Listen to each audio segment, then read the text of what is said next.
Okay, today we're going to talk about culture. In sociology, we've been talking about what motivates people to act or to do or to be the way they are in groups. And one of the most influential factors is the culture in which they've been raised in. So we're going to talk today about, in section 1 of chapter 3, the basics of culture. And your key terms are here listed. They're also on the very first page of section 1 of chapter 3. These are your vocabulary words: culture, society, instincts, reflexes, drives, and sociobiology. And we're going to talk about those terms today. And let's start with culture and society. Culture is defined as the knowledge, values, customs, and physical objects that are shared by members of a society. So things that we have in common. For example, when we talk about evolutionary theory, that is knowledge that our culture shares. Academics are things that we value. When we talk about the disagreement between evolutionists and creationists, everybody kind of understands what we're talking about because we share a pursuit of scientific knowledge about how the world works. Values. In East Texas, where we are, there are certain values that are more popular or more common or more accepted. And as the culture of East Texas exists, there are things that we expect. We expect to see a whole bunch of churches. We expect that. And so when we see them, we're not taken aback. There's a shared value in religion, and particularly a preference for Christianity. So those are values that we share. And then customs. Customs are things that we do, but they're not necessarily good or bad. And we'll talk more about that. But like the custom of wearing boots and jeans. Okay? That's a popular mode of dress, and it's customary. It's something that we share in common. Okay? Material culture references physical objects. Okay? So, like a necklace or a crucifix. Particularly a crucifix or a rosary identifies you as Catholic. So it identifies a religious affiliation. It's a physical object that associates you inside a particular group and a particular culture.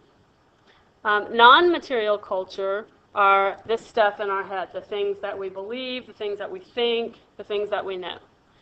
Okay? So our belief in aliens, okay, that's not tangible, that's not material, it's not something that we can touch, but it's something that we think, that we believe. Okay?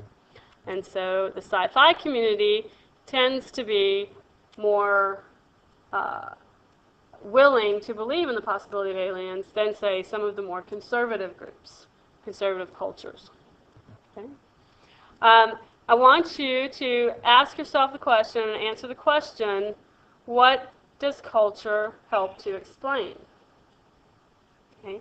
How does culture, how does your identity as a Texan or your identity as an American or your identity as a Christian or an atheist explain anything that you do? Okay? Well, I am Catholic, and so I carry a rosary. And that association, that part of my culture, explains the physical behavior of me putting on a crucifix and wearing it, or carrying a rosary. Okay? One question that comes up is, what is the difference between culture and society? Okay? Culture is how we are and how we are influenced to be. Society is where we are. Okay? So we are in Texas. That's the society that we live in, and we are Texan. That's the culture that we demonstrate. Okay, culture and heredity. Okay? All animals rely to a greater or less degree on instinct. Okay? Think about if somebody comes at you with their fist very quickly, instinctively you will back up. Okay? Without even thinking. That's self-preservation, that's instinct. You just do it without thinking. It's kind of like when you go to the doctor and they tap on your knee, your reflexes will react instinctively. Okay? Humans, as opposed to other kinds of animals, rely more on cultural clues, okay? On essentially what we have been enculturated to do, taught to do. Okay? So rather than doing everything based on this physical, not thought out instinct, we rely more on what we have learned, how we have learned to behave. So how you will react when somebody tries to hit you is very much a part of what you've been taught. Do you hit back? Have you been taught, don't start a fight, but finish it? Okay? Or were you raised in a pacifist community where you're taught that you don't participate in violence at all? How you will react, whether even if it's all motivated by self-preservation, is going to be influenced by these cultural cues. Do you remove yourself from the situation? Do you run away? Do you fight back? Do you defend your territory? What have you been taught in your culture is the appropriate response. The question now comes up, why is culture more important than instinct in determining human behavior? Why is it that we rely more heavily on these cultural clues? And part of that is because we come together in communities and live together. We remove ourselves from just the natural setting. Okay? Lions and tigers and bears, oh my, live in the wilderness. And they rely on their physical bodies to tell them where's food, where is danger. Okay? Oftentimes, wild animals don't eat anything that will kill them.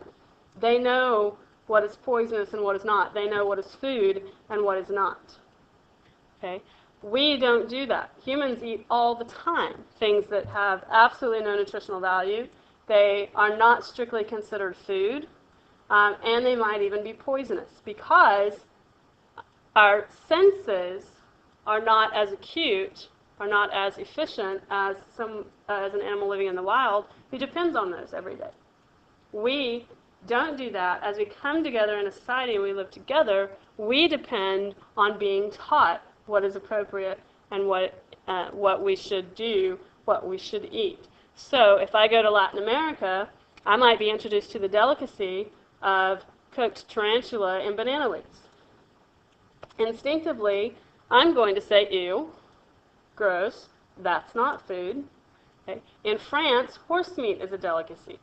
I don't look at a horse and see food, okay? But I will eat pig flesh. Bacon is food.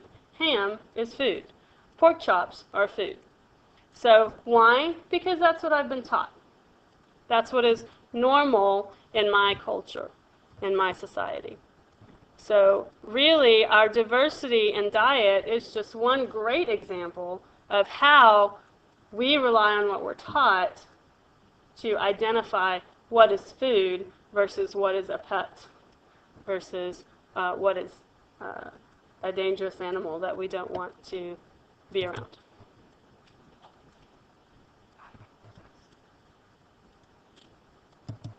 I accidentally clicked there. Okay. Genetic inheritance influences human behavior. Okay. There's a phrase that you'll hear, nature versus nurture. And this is in reference to what we do instinctively versus what we do because we're taught. Nature is what we do instinctively. Some of you look around and you have brown eyes, you have brown hair, you may have tan skin, you may have very fair skin, and all of that came to you from genetic inheritance. Your parents came together, they made you, and you are a product of the combined DNA. So you will have traits that belong to your mother's nose, your father's eyes. You will demonstrate, you will look physically like these people. That is nature. In the same way, you inherit personality traits. And this has been demonstrated through research. Children who are separated from a parent, who did not grow up with that parent, will have similar personality traits. Okay? You, to some degree, inherit, or nature determines what your personality is like, based on where you come from, based on the personality traits that have come down through your genetic history. But nurture then also affects what you believe, what you think is acceptable, how you behave. So you are taught how you should be. We saw early in education, and especially around the 1950s and 60s, when formal education and kids are going to school all the time, and you have this minority of students who are left-handed. Nature determined that they would write with their left hand.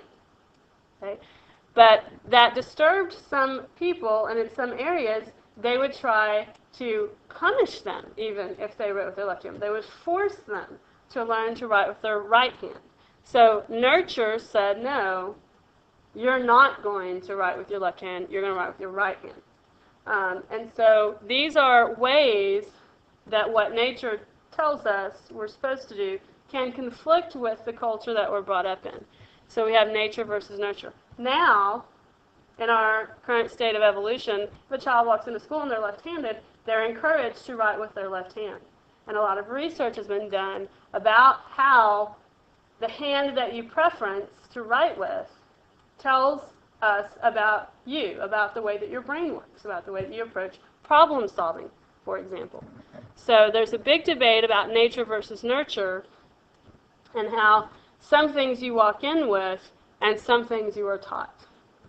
Okay? Okay. Culture channels the expression of the biological characteristics of inherited traits, reflexes, and drives. Okay? Try to think of an example about how your culture, and remember, you're actually a member of a lot of different cultures, but pick one. Are you Texan? Are you Hallsville? Last year we had the theme, we are Hallsville. Are you Hallsville? Are you a cowboy? Are you a jock? Are you Christian? Okay. Pick a culture that you identify with, and then give an example of how that culture dictates appropriate and inappropriate emotional expression for boys and girls, for men and women. Okay? Identify the culture that you are referencing. And this is very interesting. By emotional expression, think about crying. What does your culture, what have you been taught to believe? Okay? And go back to nature versus nurture. When you want to cry, you want to cry. Your body wants to cry. Your eyes will tear up. You can't control that. When that happens, what does the culture think about that? Is it different if a boy cries than if a girl cries? What is the response to that, and how does that affect in the future? So you're 5 years old, and somebody kicks you in the shin, and you begin to cry. What is the reaction from your parents? What is the reaction from your older siblings or your friends? And how does that affect the next time you get kicked in the shin? What your response will be. That is culture. We react instinctively, and then we are praised or we are persecuted based on that reaction.